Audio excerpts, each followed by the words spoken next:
On y va? Allez, viens, Ousmane. J'arrive. 16 heures pour aller à la chasse, ça fait un peu tard, hein. M'étonne. Go!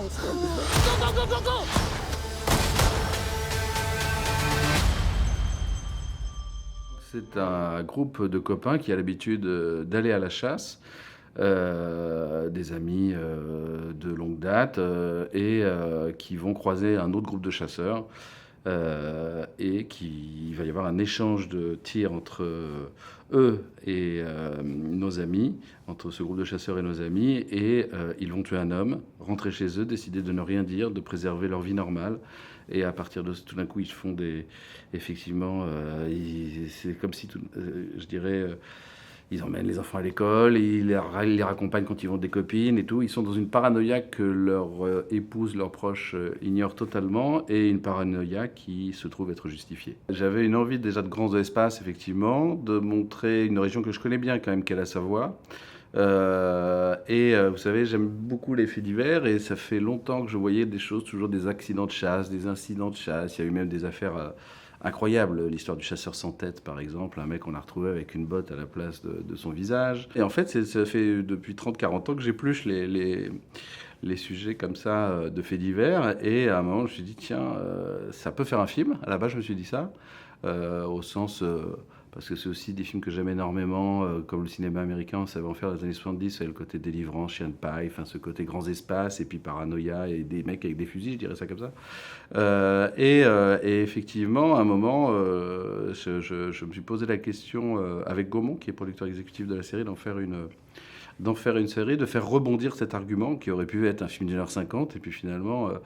on en a fait un film de 6 heures, je dirais ça comme ça. Et c'est vrai que l'idée du western, elle est là complètement dans la série, et de plus en plus. Enfin, l'épisode 6, pour moi, c'est totalement ça. Je comprends pas pourquoi ils nous ont canardés. Il y a eu des embrouilles récemment? Personne? Non. Qu'est-ce qu'ils vont faire, les flics, quand on va leur raconter ça? Arrête avec les flics! Déjà, ce que je trouve intéressant dans cette histoire, c'était le personnage de Benoît, on va dire, qui est central, Benoît Magimel, qui finalement est en attente de cette série, en attente de ces événements, au contraire des autres qui ont peur, qui disent ça s'est pas passé, il se passera rien, les autres vont pas nous attaquer. Lui est persuadé qu'il va y avoir une réponse, veut savoir qui c'est ces mecs, déclenche aussi, j'ai presque envie de dire, par ses enquêtes, l'animosité et finalement le danger. Et finalement, lui est en attente, il crée les événements, j'ai presque envie de dire au final, qui vont se retourner contre eux, mais il a envie d'adrénaline. Je pense que c'est un personnage qui s'ennuie dans sa vie, qui tout d'un coup est en quête d'une histoire, je dirais ça comme ça, et qui va tout faire pour qu'elle arrive,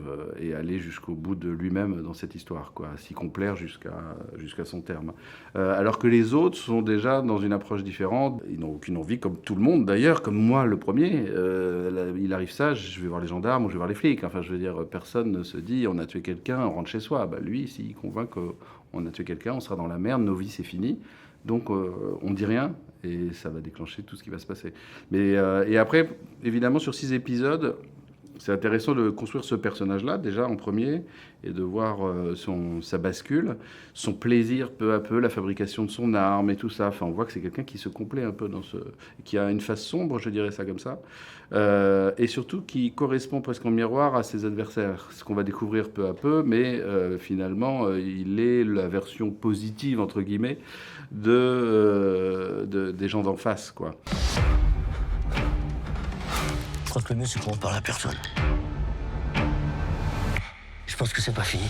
Le héros, moi, il y a un truc, je ne pars jamais sur l'idée de l'empathie. C'est-à-dire que j'aime les héros, a priori, désagréables, qui ont tout contre eux, et malgré tout, comment rendre émouvant quelqu'un qui est particulier, pour qui on n'a pas forcément immédiatement de l'empathie, qui a sa logique à lui, mais qui au final est une logique un peu dérangeante. Ça, c'est ça qui m'intéresse, c'est ce que j'essaie de faire souvent chez moi, et puis même dans les films des autres, ça m'amuse quand je suis scénariste pour eux, de travailler des personnages a priori pas aimables, et quand même comment on les rend émouvants. Benoît, c'est un acteur qui, je trouve, a une des plus belles filmographies françaises, parce qu'il arrive à faire en même temps des choses populaires et en même temps des choses de genre. Il choisit vraiment d'auteur, je veux dire, il choisit vraiment ses projets, quoi, et c'est quelqu'un qui, parfois, est en déficit, même dans les projets, on va dire, d'auteur qu'il accepte, il a quand même envie de renouer avec pourquoi il a voulu faire ce métier. Et c'est vrai qu'il aime énormément le cinéma américain des années 70, comme moi, mais aussi des acteurs qui étaient des acteurs, au final, de genre dans les années 60, si on pense à Delon, si on pense à Ventura, si on pense à des gens comme ça, et c'est vrai que ça fait partie de son imaginaire, je pense, et donc il y avait, comme on lui en propose pas tous les jours, il y avait un vrai plaisir, je pense, aussi de sa part, et il est d'ailleurs d'une grande aide pour un metteur en scène à ce sujet, c'est qu'il connaît très bien les armes, il connaît très bien les fusils, il dit oui mais là c'est pas possible, nanana, et c'est une série à un moment il s'approprie un peu la série et le personnage, et j'ai envie de dire ça a beaucoup de vertus parce qu'il connaît bien, il se met vraiment à la place du personnage, et ça c'est formidable, quoi. Je suis le chat qu'on a balancé dans la rivière mais qui retrouve le chemin de la maison. Les hommes récoltent toujours ce qu'ils sèment. Tu sais ce qui fait le plus de mal, là? C'est que tu me prends pour une conne. T'es encore en train de me mentir. Cette absence tout d'un coup de civilisation, j'ai envie de dire, dont font part nos personnages, qui est d'ailleurs un des sujets des chiens de paille, mais qui est tout d'un coup comment tu perds ta civilisation pour revenir à un état presque animal et barbare. C'est quelque chose qui m'intéresse beaucoup parce que j'ai l'impression que c'est, hélas, un peu dans l'air du temps, ce qui nous permettait d'ailleurs d'aborder sur le même thème, j'ai envie de dire, quand même, une chose que je trouve effrayante et qui était très présente, même dès les repérages, quand on faisait les repérages dans la région, qui est par exemple cette idée de la dénonciation, vous savez, des voisins vigilants. Alors le vigilantisme, c'est aussi un genre du cinéma américain des années 70, mais il se trouve que là, ça arrive chez nous, où on se pose la question de la justice. Est-ce que la justice est efficace? En ce moment, les juges sont attaqués comme jamais. On le voit, que ce soit sur des affaires évidemment sociales, de CAM, ou aussi des affaires politiques.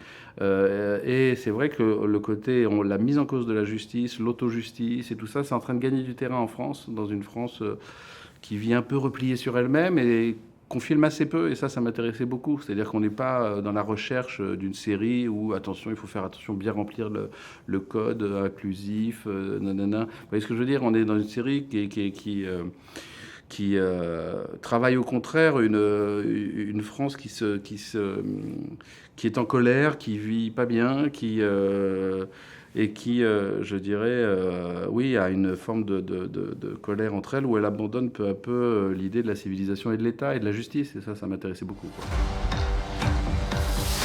Ils sont venus jusqu'à l'école de ma fille. Ce mec-là, c'est Guillaume, il nous traque. Faut le faire sortir du bois. Pour partir à la chasse. Plus on est local, pour moi, plus on est précis, plus on rétrécit, plus on est large. C'est-à-dire que si on est vraiment... on incarne une région, je dirais, une cartographie, un département, des personnages dans cet appartement, vraiment quelque chose de très local. Je pense qu'au final, c'est là qu'on peut toucher quelque chose de plus large, plutôt que d'essayer effectivement je sais pas moi, de tout d'un coup mettre un plan du Moulin Rouge pour le vendre à l'international. Ça n'aurait pas de sens. Mais ce que je veux dire, vous voyez ce que je veux dire, c'est que c'est vraiment, plus on est petit, je pense, plus on est grand, quoi. Plus on est large. Et puis après, il y a quelque chose qu'on intègre aussi, c'est que c'est une série, évidemment, il y a des échanges, il y a des dialogues et tout ça, mais ça n'est pas non plus, c'est une série quand même beaucoup de comportements. En fait, moi j'agis comme, je suis mon premier spectateur. Moi j'ai envie de faire des choses que je ne vois pas, donc je me dis, bah tiens, on va faire ça, et du coup, qu'est-ce qui fait que j'accroche, qu'est-ce qui fait que j'accroche pas, c'est parfois pour en tout cas ce qui est d'une série, je répète, c'est un peu différent quand même dans l'approche du cinéma où on est beaucoup plus captif dans son siège, grand écran, on a payé, on a machin. Là, c'est de l'abonnement, c'est chez soi, on nous parle, on machin et tout. Qu'est-ce qui fait qu'on peut retenir l'attention? Je pense c'est en étant mystérieux, en tenant les gens avec un déficit d'informations qui vont comprendre après. Il ne faut pas tout leur donner, je pense, c'est souvent dans les séries une erreur de trop donner d'informations. Et donc, il y a le mystère et puis il y a aussi le fait d'accrocher les gens par des personnages qui pourraient leur ressembler, qu'on soit en France, aux États-Unis ou au Japon. Quand on part en guerre, faut penser comme l'ennemi.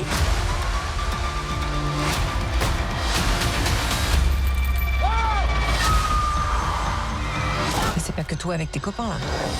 Ça nous concerne nous avec les enfants, face à des cinglés qu'on connaît pas. Dans ces montagnes, il n'y a pas de justice. Ici, le droit, c'est nous.